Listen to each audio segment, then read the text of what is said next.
कर्म बड़ ना भाग्य बारंबार चेष्टा करी मध्य असफलतार शिकार हेउचंती कि एही नियम मानतु केबे भी जीवन में हारिबे नहीं।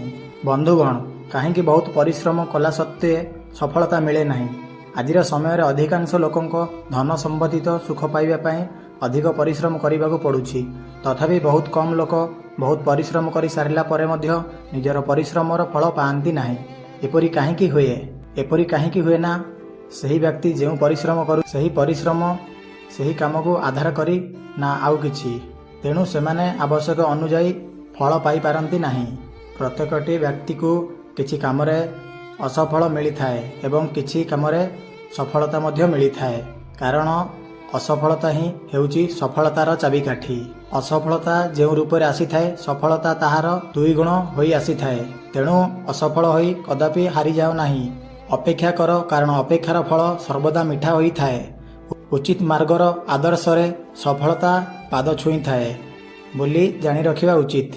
चाणक्य कहती सही व्यक्ति सर्वदा खुशी अटंती जे कि एही समस्त प्रश्नर उत्तर जानी थांती। बुझी पारिबा लोक जानी थाए कि वर्तमान किपरि समय चलीछि, एबे सुखर दिन ना दुखर दिन, एही आधार रे से कार्य करि थाए। जदि सुखर दिन तो भल कार्य करि थाए, आउ जदि दुखर दिन से मध्य भल कार्य करिबा सहित धैर्य मध्य रखि थाए। सफल व्यक्ति सीए जे निजर आय व्ययर हिसाब ठीक भाबरे करि थाए। यह आमको जणा थिबा दरकार जे आमर शत्रु किए आउ शत्रु रूप में मित्र किए। शत्रु को तो आमे जानी थाउ, एणु ताठारु आमे बंचीकी काम करि थाउ। मात्र जदि मित्र भितर शत्रु थाए ताहाले आमर सबकिछि बर्बाद हो जाई थाए। तेणु करी निजर गुप्त काहाकू काहा आगरे प्रकाश करंतु नाही, से शत्रु हेउ थाउ अथवा मित्र।